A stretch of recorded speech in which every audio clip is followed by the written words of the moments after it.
Hey everyone!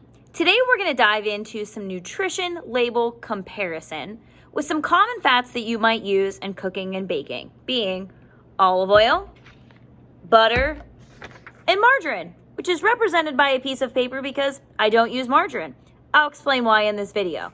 We're going to break down the differences between these common fats that you might be using, why they might be good choices, why they might be bad choices, and how we can use our information that we've learned about the vocabulary on a nutritional label to make informed choices as eaters. All right, so our first choice here is extra virgin olive oil. I use that in a lot of my cooking dishes. Let's take a look at the label. So we have a serving size of 1 tablespoon, 120 calories, 14 grams of fat, only 2 of which are saturated. There's 0 grams of trans fats, no cholesterol milligrams, no sodium added. There are no carbohydrates, which it is a fat, so there's no carbs in there. There is no fiber because there's no carbs.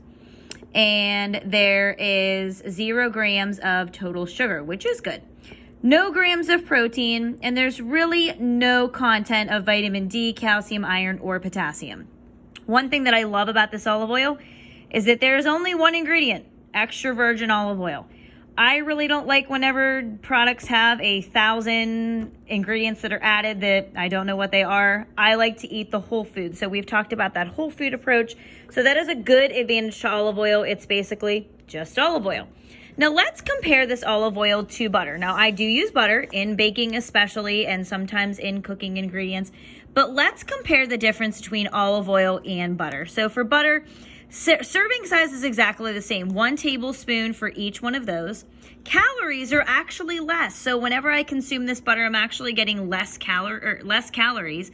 However, the big issue is that there's actually less total fat.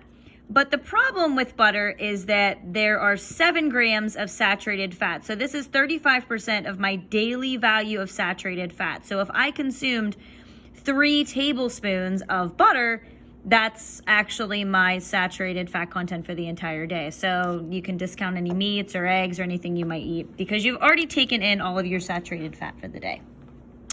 Now, when we compare the saturated fat content with the olive oil only has 2 grams of saturated fat where the butter has 7 grams.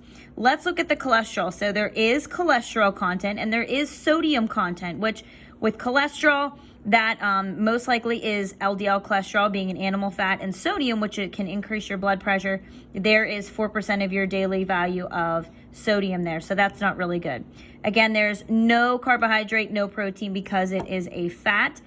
There is some vitamin A that we see here, so that's good. But what I also like about butter is that there's only cream and salt in this butter. Now, if you wanted to decrease the sodium content, this is actually salted butter, so you could get unsalted butter and that would eliminate your sodium content for the most part. Now, a lot of people are proponents of margarine. Let's take a look at this margarine label. We also have 100 calories in the margarine. The serving size is 1 tablespoon, just like with the olive oil and butter. There are 11 grams of fat, which is around the same amount. It's the exact same amount as butter. Less saturated fat. However, there is trans fat in this margarine, which comes from partially hydrogenated soybean oil. So they basically spin vegetable oil in a spinner to hydrogenate it, actually makes it be solid at room temperature. But another thing that bothers me about this is that look at the long list of ingredients, many of which you probably have no clue what they are. They're man-made, they're not whole foods. And so this is one of the major reasons why I don't like margarine, even though it is sometimes some brands of margarine are lower in fat and calories. They are made from a lot of different man-made products, not the original whole food. There is no milligrams of cholesterol, but there's actually a little bit more sodium than the butter. So with the carbohydrate content, there is 0 and 0 because it is, again, a fat. So whenever we compare all of these, I Usually in my everyday life, I stick to butter and olive oil, and when possible, I use olive oil because it is a heart-healthy fat. It's lower in saturated fat, and when I do cooking, this is always going to be my go-to. So this is going to be an unsaturated fat, rich in HDL cholesterol, which is the good cholesterol, and lower in saturated fat and LDL cholesterol. So just wanted to give you a little bit of a comparison between 3 things that you might choose from in cooking and baking. Hopefully you learned a little bit about reading a food label and good choices for yourself.